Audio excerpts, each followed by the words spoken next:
Keutamaan umroh Pak Haji. Kalau Pak Haji, alhamdulillah ya. Ibu yang udah haji juga, alhamdulillah. Tapi ditambah dengan umrah, ya lebih bagus kan. Nah, berapa biaya umrah ini? 33 juta, ada yang 35 juta. Nah itu.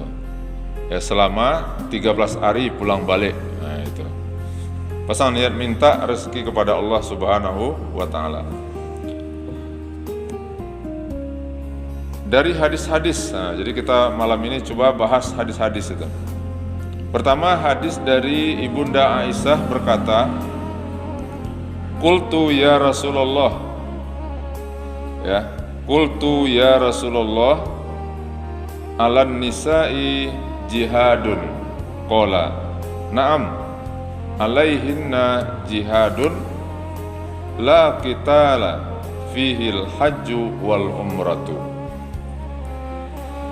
Wahai Rasulullah, apakah wanita-wanita juga wajib berjihad? Beliau sallallahu alaihi wasallam menjawab, ya, dia wajib berjihad tanpa ada peperangan di dalamnya, yaitu dengan haji dan umrah. Hadis diriwayatkan oleh Ibnu Majah.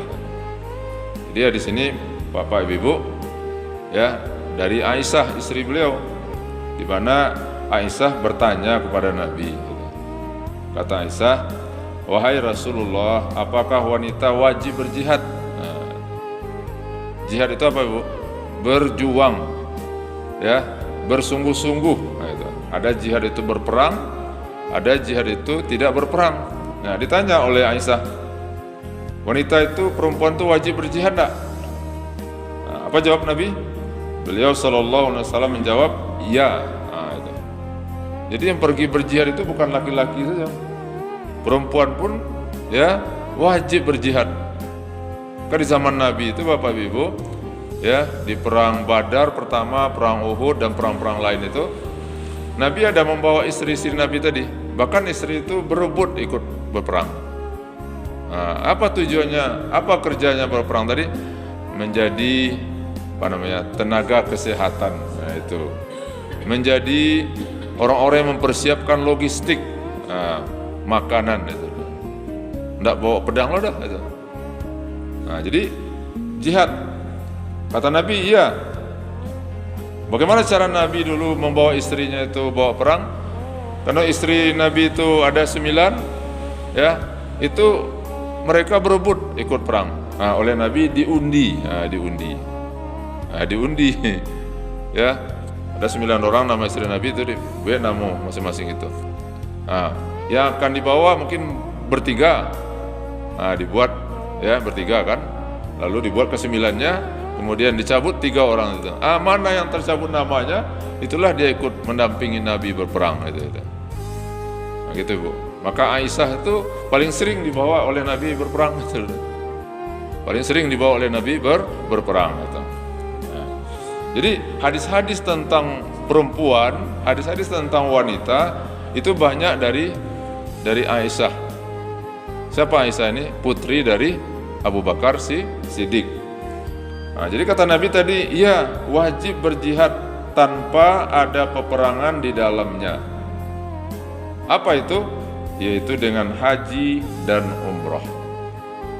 Ternyata bahwa haji dan umrah itu adalah termasuk jihad itu, Ibu.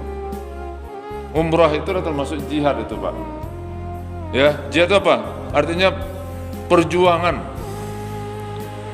Nah, Pak Haji, Ibu yang lapor haji kan merasakan kan bagaimana perjuangan ya untuk bisa melaksanakan ibadah haji itu. Ya. Mulai dari persiapan, nah itu. Karena haji hanya wajib bagi orang yang mampu. Man istata'a ilaihi sabila, mampu secara keuangan. Nah, itu. Kalau sekarang berapa biaya haji, Bu? 50 juta.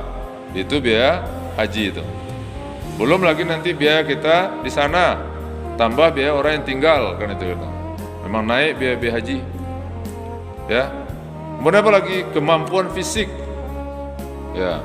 40 hari Pak Haji ya. Kemampuan fisik, nah itu. Maka kalau sakit-sakit, jangan pergi haji, dilarang.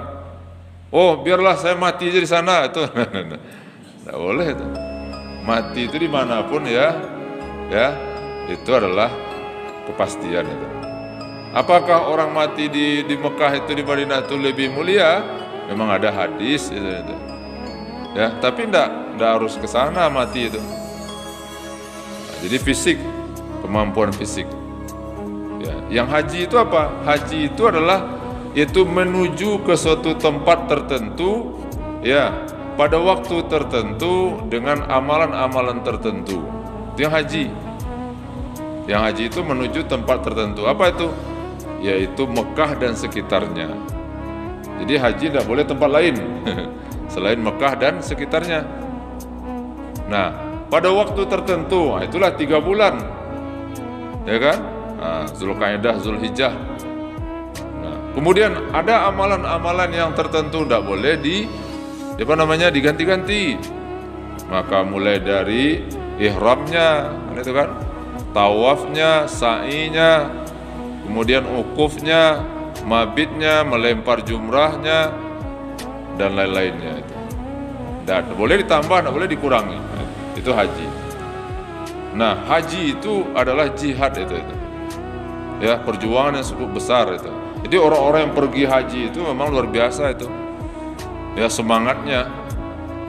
Bahkan ada jemaah itu katanya, Ustaz katanya, rasanya saya ini tidak mampu untuk haji itu. Tapi sesampai di sana, alhamdulillah, saya minta kepada Allah supaya saya bisa kuat, sehat. Ya, akhirnya alhamdulillah selesai ibadah haji itu saya laksanakan katanya.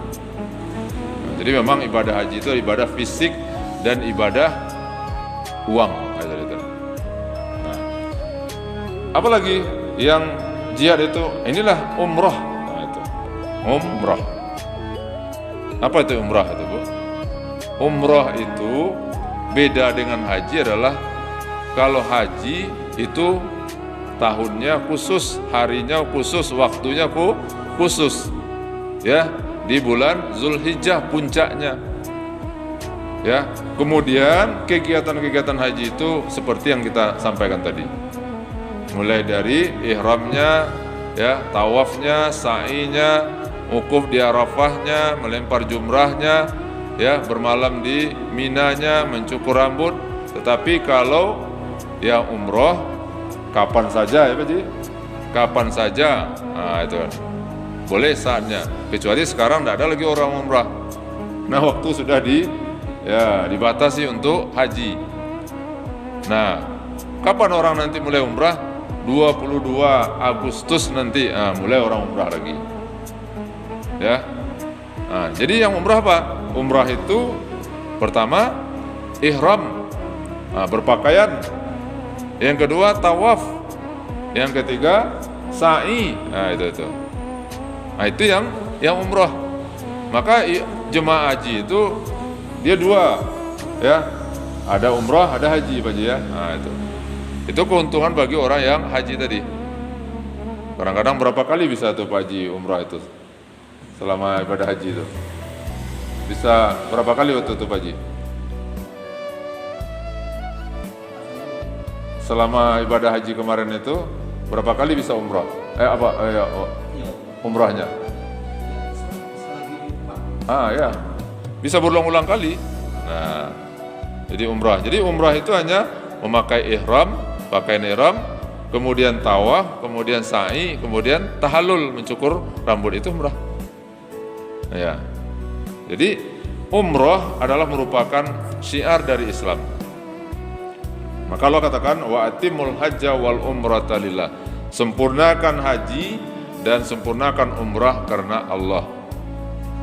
Ya. Nah, ini hadis yang pertama tentang keutamaan daripada ibadah ya haji dan umrah. Bahwa haji dan umrah itu adalah merupakan bahagian daripada jihad. Ya, jihad. Jihad itu adalah merupakan perintah Allah yang sangat mulia itu. Sehingga Allah katakan, ya ayyuhallazina amanu hal adullukum ala tijaratin tunjikum min azabin alim. Wahai orang beriman, maukah aku tunjukkan kepadamu ya ada perdagangan yang bisa menyelamatkan kalian dari azab neraka. Apa itu? Tu'minuna billahi wa rasulihi wa tujahiduna fi sabilillahi bi amwalikum wa anfusikum. Kamu beriman dengan Allah dan kamu berjihad dengan hartamu dan dengan jiwamu. Nah, itu jihad. Harta apa? Itulah berjihad, pergi haji, pergi umrah. Jiwa apa tuh? Itulah dengan semangat, dengan diri. Bahkan setiap orang yang pergi ke masjid, sholat berjemaah terus, inilah bahagian daripada jihad juga. Jihad ini Bu, jihad artinya berjuang sungguh-sungguh. Setiap orang yang pergi ke masjid, seperti ibu-ibu bapak ini, tiap waktu pergi ke masjid, hujan hari ya, pakai payung segala macam, ini jihad ini. Ya, alhamdulillah ini nikmat Allah. Ya, ada kemauan, itu yang disebut dengan jihad itu. Nah, itu yang pertama dulu. Yang kedua, bahwa haji dan umrah itu menghapus dosa. Menghapus dosa. Hadis dari Abu Hurairah, al-umratu ilal umrati kafaratun lima bainahuma wal hajjul mabrur laisa lahu jazaun illal jannah. Antara umrah yang satu dan umrah yang lainnya itu akan menghapuskan dosa di antara keduanya. Dan haji yang mabrur tidak ada balasannya melainkan adalah surga. Hadis diriwayatkan oleh Imam Bukhari. Jadi yang kedua apa utamanya Bapak Ibu? Umrah tadi menghapus dosa. Kita ini punya dosa semuanya. Nabi mengatakan kullu bani Adam khata'un, setiap anak cucu Adam pernah berbuat dosa. Tetapi wa khairul khata'in at-tawwabun, sebaik-baik orang yang berdosa itu adalah orang yang bertobat. Nah, Allah paham, Allah mengerti bahwa manusia hamba ini sangat lemah. Bahkan nenek moyang kita Nabi Adam sendiri ya diciptakan di dalam surga dengan kenikmatan, satu hanya larangan. Tapi larangan satu apa? Wala taqraba hazihi syajarah. Jangan kamu dekati Adam dan Hawa. Ya pohon khuldi ini. Tapi bujuk rayu daripada iblis, akhirnya Nabi Adam dan Hawa ya terjebak. Akhirnya mereka menikmati buah khuldi tadi. Akhirnya ya diusir dari surga. Dalam seruku itu. Apalagi kalau di dunia ini yang penuh banyak dengan godaan, ujian itu. Nah, tapi Allah Subhanahu wa taala ya adalah Maha Ghafur. Jadi sifat Allah itu, nama Allah itu Ghafur namanya. Ada Ghafur, ada Ghaffar. Apa itu Ghafur itu? Di mana Allah mengampuni dosa hambanya itu pertama berulang-ulang. Tidak sekali dua kali sudah Pak Jira. Allah mengampuni hamba itu Ibu berulang-ulang. Kata Ghafur atau Ghaffar itu adalah pengampunan Allah itu berulang-ulang. Berdosa hambanya, kemudian minta ampun, diampuni oleh Allah. Kemudian setahun sudah itu berdosa lagi, kemudian minta ampun, diampuni juga oleh Allah. Itu arti dari Ghafur ya, atau Ghaffar. Nah, itu Ghaffar. Nah, yang kedua, makna daripada Ghafur dan Ghaffar itulah bahwa ampunan Allah itu sangat luas. Nah, luas. Ya, luas dan banyak ampunan Allah tadi. Nah, di lain kata Ghafur, Allah itu juga mengatakan takfir. Ya, takfir. Apa itu? Yaitu menutup. Jadi kalau ada orang berdosa ditutupi oleh Allah ya dosanya. Kata ulama, ibu-ibu, bapak, ya, cara Allah menutup kita ini pertama Allah tutup tubuh kita ini dengan kulit kita ini. Cobalah kalau seandainya tidak ditutupi oleh Allah, nampak satunya. Tidak. Nampak kotoran di dalam badan kita. Nah, inilah kulit ini adalah gunanya untuk menutupi ya apa namanya isi tubuh kita. Kemudian apalagi ditutupi oleh Allah?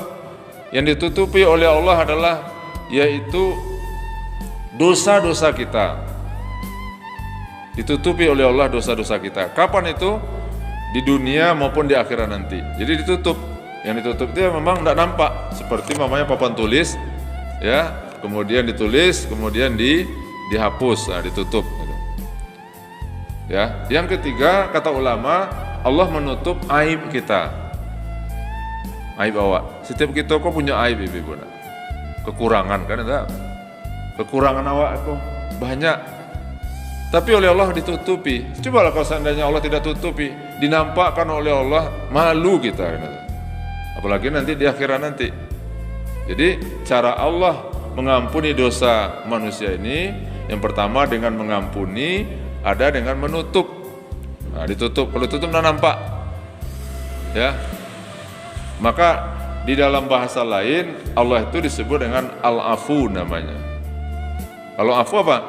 Ya memang diampuni dosa, tetapi memang tidak nampak leh, diampuni. Itu afu. Kalau takfir ditutup, tapi nanti ya dibuka, tapi lah diampuni kata Allah. Tapi ada yang afu. Afu itu memang dimaafkan, dihapus, tidak nampak lagi gitu. Nah, begitu cara Allah Bapak Ibu. Ya, nah, maka untuk ya menghapus dosa hamba itu diantaranya adalah dari hadis tadi dengan umrah. Nah, umrah. Jadi kalau orang punya uang, ya punya rezeki, kemudian dia ingin umrah, maka tujuannya adalah umrah itu apa? Itu tujuannya adalah untuk menghapus dosa. Hapus dosa. Jangan pakai umrah untuk selfie-selfie, foto-foto ya Pak ya, foto-foto. Nah itu. Ya, kalau hanya umrah itu untuk selfie-selfie, rugi Bu. Nah berapa tadi biayanya umrah tadi Pak Ji? 33, 35, 13 hari kan itu kan? 13 hari. Nah berarti biaya satu hari berapa itu Bu? 33 juta, 30 hari. Berarti sekitar 2 juta sehari kan? Kalau hanya 2 juta sehari, kerja hanya selfie-selfie, foto-foto, mangga ke situ. Oleh karena apa? Kan besar biaya hidup itu 2.500.000 sehari itu. Maka apa? Maka di situ orang, kalau orang yang sadar, dia tidak foto-foto sana, tapi dia memang beribadah. Kabarnya di antaranya foto itu apakah termasuk ria atau enggak? Foto tadi? Ya selfie tadi. Ya selfie. Kalau seandainya umpamanya ditampilkan di Facebook, di WA segala macam, kalau motifnya ya kemarilah, pasanglah niat modelku indahnya, ya modelku apa namanya nikmatnya, tempat ya haji dan umrah. Kalau itu tujuannya untuk menarik orang, enggak apa-apa Pak Ji. Tapi kalau tujuannya jelek lah, boleh pakai umrah kan, boleh pakai umrah, boleh haji kan itu kan. Nah, kalau tujuannya lah untuk apa namanya, untuk dipuji, oh ya banyak piti bapak yo. Nah itu ria jatuhnya. Nah, tergantung niat. Innamal a'malu binniyat. Nah, ya. Ya, Pak Ji. Nah, jadi apa tadi? Jadi kalau 13 hari tadi orang umrah Ibu Bapak Ibu itu bisa 2 kali sholat Jumat. Nah, itu kabarnya. Bisa 2 kali ya Pak Ji ya? 2 kali sholat Jumat dapat. Kemudian apa lagi? Bisa 3 kali umrah. 3 kali umrah itu kabarnya. 13 hari itu. Jadi sehari pulang untuk ke Pai, sehari untuk ke pulang itu. Nah, tinggal pada itu 9 hari lah. 9 hari sisanya itu. 9 hari itu bisa 3 kali umrah kabarnya. Apa namanya 3 kali umrah? Ya. Umrah itu apa itu? Itu tadi kan? Tahlul, kemudian tawaf, kemudian sa'i, kemudian apa namanya ihram. Kan? Ihram, tawaf, sa'i, dan tahlul. Bisa 3 kali itu. Yang sekali itu untuk pribadi, yang 2 kali kabarnya bisa untuk orang tua atau orang lain itu.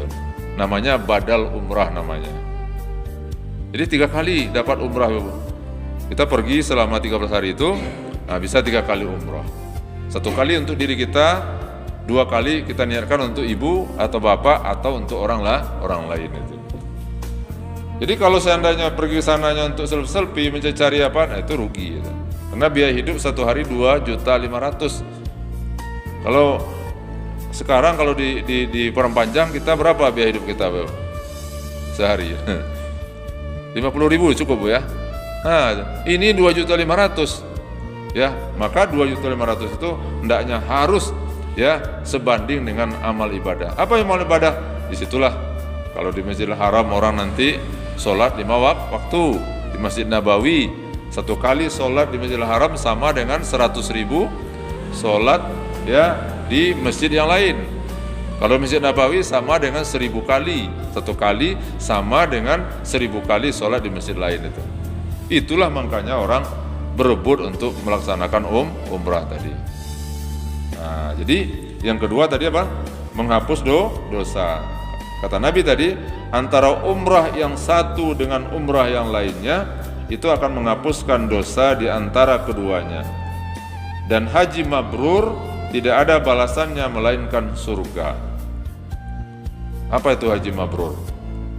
Karena coba ada nggak ibu enggak haji mabrur? Mabrur itu arti mabrur kata ulama adalah mabrur itu berasal dari kata abarra yubiru. Apa itu?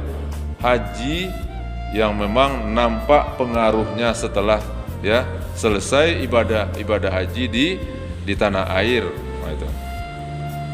Pada prinsipnya semua ibadah-ibadah yang dilakukan waktu haji itu ya, apa namanya? Tawaf, kemudian sa'i, kemudian umrah, kemudian ukuf, kemudian apa lagi? Melempar jumrah. Itu kata ulama intinya adalah berjanji kepada Allah. Janji semua istilahnya itu. Berjanji. Apa? Ketika jemaah haji umpamanya akan melakukan melempar jumrah, itu dia berjanji kan bahwa apa? Dia akan menyatakan perang kepada iblis. Ya, sekembali dari tanah suci itu pulang nanti ke daerah masing-masing. Janji itulah yang akan dipegang terus. Aku berjanji Allah bahwa aku akan selalu berperang melawan iblis tadi. Jadi yang haji mabrur itu artinya bukan haji yang sah saja, tapi haji yang betul-betul haji itu adalah membekas dalam kehidupannya setelah dia kembali. Nah, itu yang disebut dengan haji mabrur. Maka haji mabrur itu kata Nabi ya, al hajjul mabrur laisa lahu jazaun illal jannah. Tidak ada balasan baginya kecuali adalah surga. Itu yang kedua Bapak Ibu ya. Yang ketiga, keutamaan umrah menghilangkan kefakiran dan menghapus dosa. Jadi umrah itu bisa menghilangkan kemiskinan. Kok bisa gitu? Padahal menghabiskan pitih ke sana kan itu 35 juta.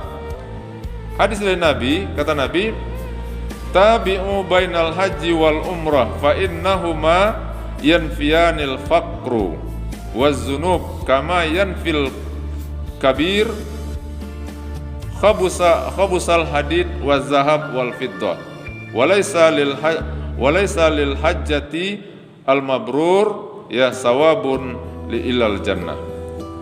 Kata Nabi, ikutkanlah umrah kepada haji karena keduanya menghilangkan kemiskinan dan dosa-dosa sebagaimana pembakaran menghilangkan karat pada besi, emas dan perak.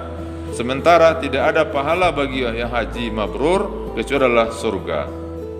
Jadi keutamaan yang ketiga daripada umrah itu adalah bisa menghilangkan kemiskinan. Ibu, jadi ternyata dalam hadis ini orang yang miskin ya, ketika dia pergi umrah justru bertambah rezekinya itu. Ya, bisa dilogikakan Ustaz itu. Ikut tidak main logika agama tadi. Artinya apa? Ya, orang yang pergi umrah walaupun 35 juta, taruhlah 40 juta habis itu pergi di umrah. Tetapi dengan umrah tadi justru Allah akan menambah rezekinya. Nabi mengatakan dia adalah yanfiya, menghilangkan kemiskinan itu. Dan memang kalau kita lihat Bapak dan Ibu misalnya itu orang-orang yang pernah umrah tadi ya, tidak ada yang jadi miskin kan. Cuman kan tentu umrah haji tidak boleh meminjam, ya tidak? Minjam atau umpamanya ingin haji ini umrah dijual rumah umpamanya tidak. rumah, satu-satunya rumah itu dia ingin haji dan umrah, lalu dijual rumah tadi itu. Akama sudah tuh kalau oleh, itu kan ada. Maka itu sebabnya haji itu syaratnya adalah istita'ah. Apa namanya? Sanggup, mampu secara finansial, mampu secara fikih. Tapi kita lihat orang yang balik haji, orang yang balik umrah itu memang tidak ada yang jatuh miskin.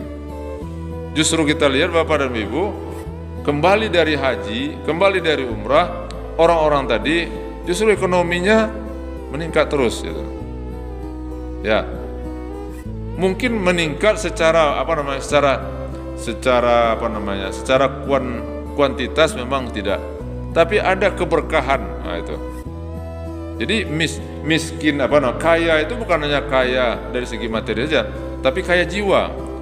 Penghasilannya mungkin hanya sebulan itu 2 juta atau 1.500.000 atau katakan namanya 2.500.000. Ya, tapi cukup untuk menghidupi keluarganya. Itu yang disebut dengan berkah.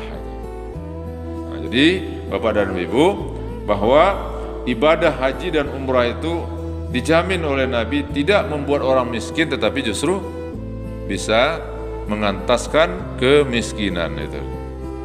Ya. Oleh karena itu dipasang-pasanglah niat itu, minta kepada Allah supaya kita bisa melaksanakan umrah. Kalau haji kini berapa tahun Pak Haji? Daftar tunggunya Bu? Kabarnya 23 tahun Bu ya. Daftar Ibu kini itu haji 23 tahun. 23 tahun baru berangkat itu. Kenapa? Karena kotanya begitu itu terbatas itu. Nah, makanya orang ya niatkan haji, tetapi juga niat untuk umroh. Ya umroh. Kalau umrah ya daftar tunggunya tidak lama. Tiap bulan ada, tiap bulan bisa berangkat itu. Kapan saja bisa berangkat kalau umrah. Tapi kalau haji plus pun itu. Haji plus itu ya sampai kabarnya sampai 5 tahun itu. Haji plus itu kan biayanya besar Pak Haji ya. Bisa Pak Haji ya. Super plus. Biayanya berapa? Was. 400 juta Bu. Haji super plus 400 juta Bu. Nah, 400 juta setahun bisa berangkat. Tapi kalau yang 50 juta itu 23 tahun baru bisa berangkat. Nah, maka apa? Maka kalau belum bisa haji, umrah. Pasang niat. Ya. Jadi apa keutamaan yang ketiga tadi? Bahwa umrah itu bisa menghilangkan kefakiran dan menghapus dosa. Dosa. Apalagi haji kan, apalagi haji itu. Yang keempat, bahwa orang yang haji itu, orang yang umrah itu adalah menjadi duta Allah. Duta itu apa tuh, Bu? Nah, perwakilan, utusan Allah. Utusan. Nah, di dalam sebuah hadis, orang yang mengerjakan haji dan umrah merupakan duta Allah. Bila mereka memohon, Dia akan mengabulkannya. Bila mereka bertaubat, Dia akan mengampuninya. Hadis diriwayatkan oleh Imam Nasai, Ibnu Majah. Jadi orang yang haji dan umrah itu, kalau susah Bapak Ibu memahami duta itu, artinya tamu Allah. Nah, menjadi tamu Allah. Atau apalagi bahasa lain, orang yang haji dan umrah itu adalah merupakan zair namanya, orang yang berkunjung ke rumah Allah. Nah, zair. Jadi rumah Allah, masjid-masjid, orang yang datang ke masjid itu disebut dengan zair atau zairah. Ya, tamu Allah. Ya bayangkan Ibu, kalau mamanya kita diundang oleh wali kota, diundang oleh gubernur, atau diundang oleh presiden, ya, datang ke istana itu. Kira-kira tandanya mulia, tandanya terhormat, atau tanda apa Ibu? Tanda mulia kan, itu diundang. Kalau diundang berarti apa? Dipersiapkan oleh wali kota, gubernur, presiden, diundang ke istana, mamanya dipersiapkan sesuatu, ya kan? Jadi orang yang haji dan umrah itu adalah merupakan tamu-tamu Allah. Nah, orang yang datang ke masjid ini juga tamu Allah. Maka Allah menyuruh, ya, muliakanlah orang-orang yang datang ke rumahku. Nah, maka bentuk kemuliaan Allah bagi orang yang datang ke rumahnya nanti di dalam hadis yang panjang itu. Kata Nabi, ada 7 golongan nanti yang akan mendapatkan naungan di hari kiamat nanti. Ya. Selain yang 7 itu diusir nanti oleh Allah. Karena di padang mahsyar itu panas. Bahkan keringat sampai tenggelam orang. Begitu dalamnya keringat tadi banyak. Tetapi ada 7 kelompok orang yang akan mendapatkan naungan. Dia tidak merasakan kepanasan, selebihnya diusir. Di antaranya yang 7 itu, yaitu rajulun qalbuhu mu'allaqun bil masajid. Seseorang yang hatinya terpaut, tergantung di masjid. Tergantung di Masjid Haram, Masjid Nabawi, Masjid Aqsa, atau masjid-masjid yang ada di dunia ini. Hatinya tergantung. Apa maksudnya tergantung itu, Bu? Nggak hati di keluar dari gantungan masjid kan itu. Ibu beko kan ke pulang beko. Keluar hati itu gantung di siko. Pulanglah saudara. Ya, apa itu maksudnya, Bu? Bukan maksudnya. Dan bagaimana caranya menggantungkan hati itu? Maksud bahwa orang yang hatinya tergantung di masjid itu adalah di mana dia tinggi semangat ingin ke masjid, ya, mau ke masjid untuk melaksanakan ibadah itu. Itu artinya ringan kakinya untuk pergi ke masjid melaksanakan ibadah itu. Nah, bagaimana caranya? Digantungkan hati itu. Nah, mau tunjukkan caranya Bapak Ibu. Nah, baca menggantungkan hati supaya hati kita ini, ya, cinta ke masjid, itu artinya. Nggak pernah disampaikan dari Ustaz-Ustaz Bu. Lalu saya tunjukkan. Nanti Bu, kata ulama, cara menggantungkan hati kita di masjid. Keluar kita dari sholat isya nanti, sampai di pintu itu Ibu, pasang niat. Mudah-mudahan subuh besok, ya, saya bisa juga ke masjid ini. Itu artinya menggantungkan hati di masjid. Ya Bu, pernah dilakukan tuh Bu? Dia udah lakukan enggak? Ya kan? Aduh itu sebenarnya enggak. Adalah mati itu. Enggak perlu diucapkan. Nah, kemudian subuh besok pas keluar dari masjid ini, niatkan lagi, minta lagi. Mudah-mudahan saya sholat zuhur besok di masjid juga. Setelah selesai sholat zuhur, keluar dari masjid ini, kemudian gantungkan lagi hati. Ya Allah, mudah-mudahan sholat asar nanti saya bisa juga sholat di sini. Asar, keluar dari pintu masjid itu atau di pagar itu, pasang lagi niat. Mudah-mudahan sholat maghrib nanti saya bisa sholat di masjid ini. Yang pulang, tapi kalau ndak pulang, pasang niat, gitu kan? Pasang niat. Saya di masjid ini dari maghrib sampai isya. Itulah makna menggantungkan hati di masjid. Cara menggantungkan hati di masjid, Pak. Tapi kalau ndak pernah digantungkan hati seperti itu, maka sulit memang datang ke masjid. Ada orang hatinya tergantung di mana? Di Gemarang. Ada hatinya tergantung di kadai-kadai, ya, di toko-toko, di mal-mal, kan itu kan tergantung. Kenapa? Karena memang dia niatkan, saya habis sholat ini, ya, mau ke pasar, maka hatinya digantungannya di pasar, itu. Nggak masalah, ya kan? Tapi yang di masjid ini juga harus digantungkan hati, ya, supaya apa? Supaya imbang, atau supaya imbang. Kenapa? Karena orang yang datang ke masjid, orang yang gemar ke masjid, inilah orang-orang nanti yang akan mendapatkan naungan dari Allah di padang mahsyar. Nah, begitu caranya Bu, ya, menggantungkan hati itu di masjid itu. Mbak Bu?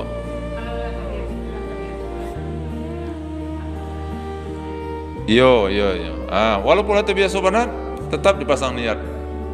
Ya, pasang niat. Karena kadang-kadang awak digoda kok di iblis. Ya, apa tuh iblis? Bu, Pak, Allah tuh. Ya, ibu kanlah rajin mana aku mensajinya. Saya lihat orang tua ternyata. Iblisnya selalu menggoda kita.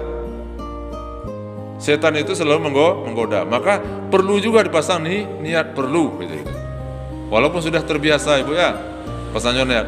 Jadi keluar nanti di masjid itu bu, mudah-mudahan ya Allah, ya besok subuh saya bisa sholat ke masjid.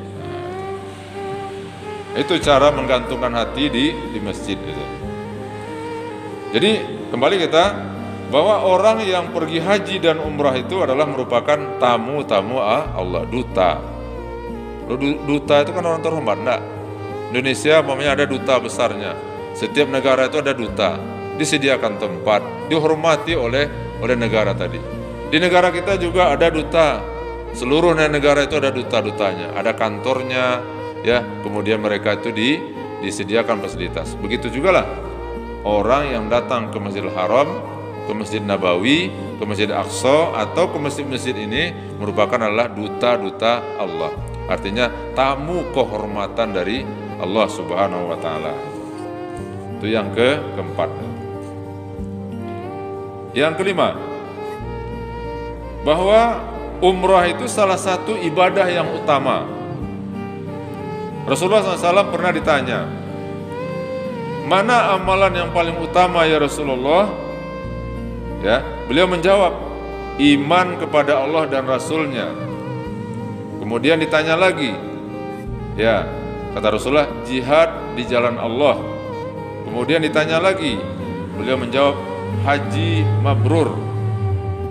Haji mabrur. Jadi dalam hadis ini Rasulullah pernah ditanya, ya, mana amalan yang paling utama? Pertama adalah iman kepada Allah dan Rasul. Itu yang paling utama tuh Ibu. Itulah amal ya yang paling tinggi nilainya, beriman ya kepada Allah dan beriman kepada Rasul.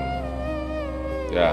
Kemudian apa lagi di bawahnya, yaitu berjihad di jalan Allah. Nah, itu jihad tadi. Ada orang berjihad dengan hartanya. Ya, bagaimana? Ini banyak pitih, dibangun masjid. Ya, dibangun sekolah. Ya, dibangun madrasah. Selama masjid, sekolah, musala itu dipakai oleh orang, maka mengalir pahalanya. Nah, kini saya lihat bapak dan bunda orang-orang kaya-kaya itu bingungnya kama piti kadibayan dibangun masjid. Patang bu balik dari bandara, dari arah Pariaman itu dari bandara itu ada masjid baru Pak Ji. Masjid apa namanya Pak Ji? Iya, nama masjidnya apa ingat? Nama masjidnya Sabihisma. Masjid Sabihisma. Pribadi itu. Yang bangunnya Haji Zulkifli. Nah, bukan Zul Azmi. Mudah-mudahan Zul Azmi diberi oleh Allah apa namanya? Ya, rahmat, uang bisa bangun masjid dulu. Nah, Haji Zulkifli. Itu pekaranya bukan main luas Pak Haji ya? Iya lengkap itu. Ya, ya, ya. Ada kliniknya, Ibu. Ada kliniknya, ya. Ada tempat apa namanya istirahat macam itu. Entah bara, mungkin ya luas lah itu. Ibu pernah itu, Pak? Nanti kalau ke Payapo, ke bandara itu motong belok sebelah kiri itu.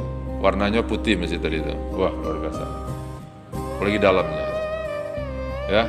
Jadi orang memang itu yang seperti itu kan bagus enggak? Bangun masjid. Ya. Ada di sebelum Ayat Tajun. Nah, dulu masjid baru Pak Haji. Pak Haji Hidayah itu. Pak Haji Hidayah. Nama masjidnya Masjid Hidayatullah itu. Rami lo orang semuanya situ. Itu setiap Jumat, habis Jumat jemaah laki-laki itu dikasih makan. Kasih makan Bu itu. Pada jumlahnya 400-an kata Pak Haji itu. Tiap minggu dikasih makan itu. Dan memang Bapak dan Ibu, orang kalau pemurah, orang dermawan itu rezekinya bertambah. Nah, jadi jangan takut menjadi orang-orang yang pemurah. Justru orang yang sampilik kari yang ceke belapi itulah Yang justru rezekinya memang ditahan oleh Allah. Kan setiap pagi malaikat turun. Pagi subuh itu malaikat turun, 2 malaikat turun. Satu malaikat berdoa, Allahumma a'ti munfakan salafan. Ya Allah, gantilah orang yang berinfak itu rezekinya. Jadi kalau orang berinfak hari ini, ya pagilah didoakan oleh malaikat itu. Berinfak siang atau sore, pagilah didoakan oleh malaikat. Apa doa malaikat? Ya Allah, orang-orang yang berinfak hari ini ganti.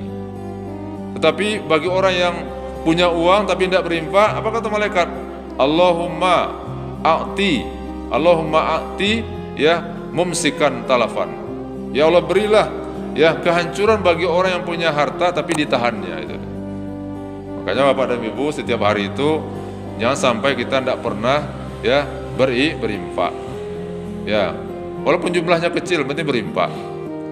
Tapi apalagi subuh itu kan, karena malaikat itu memang subuh itu berdoa. Jadi bayangkan kan, ya sore kita berinfak, tapi malam subuhnya sudah didoakan oleh malaikat kami itu. Jadi itu tadi ya. Lalu apalagi kata-kata sahabat?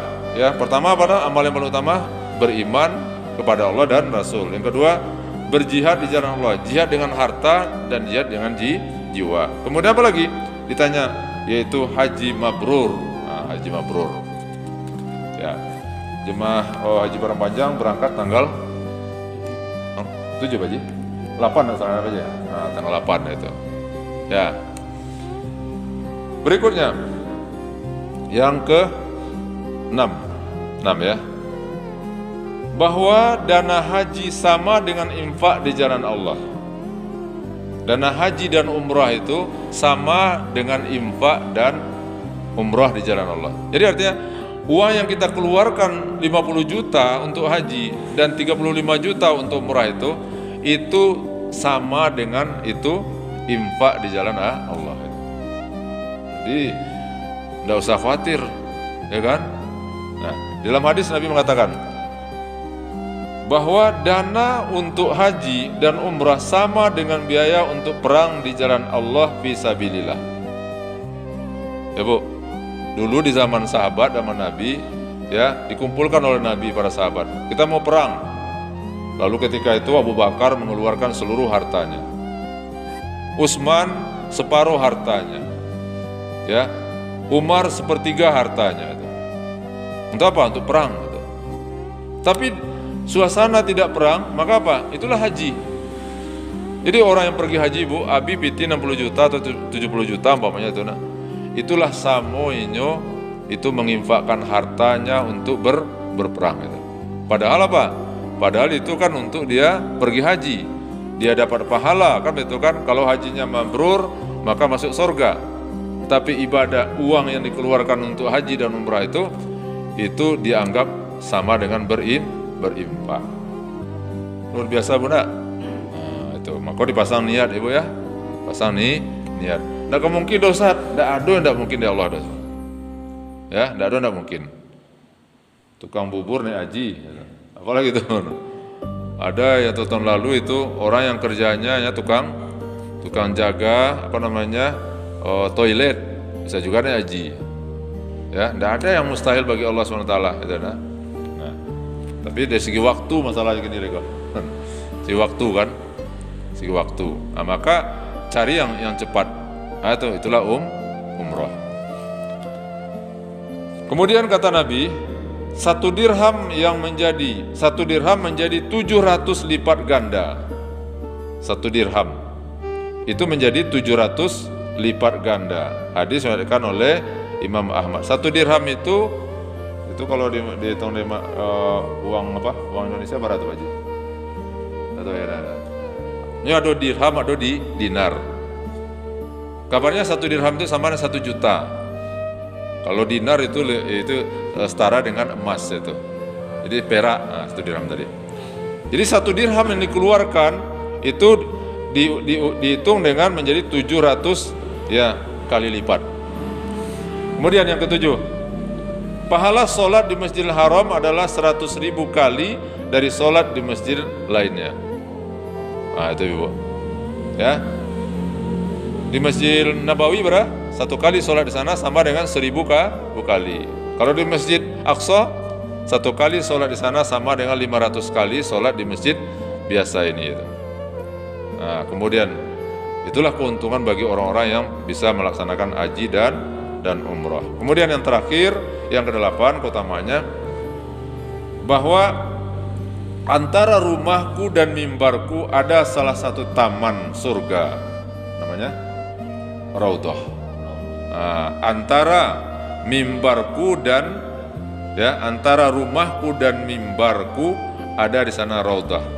Jadi Raudhah itu tempat yang sangat mustajab dalam berdoa.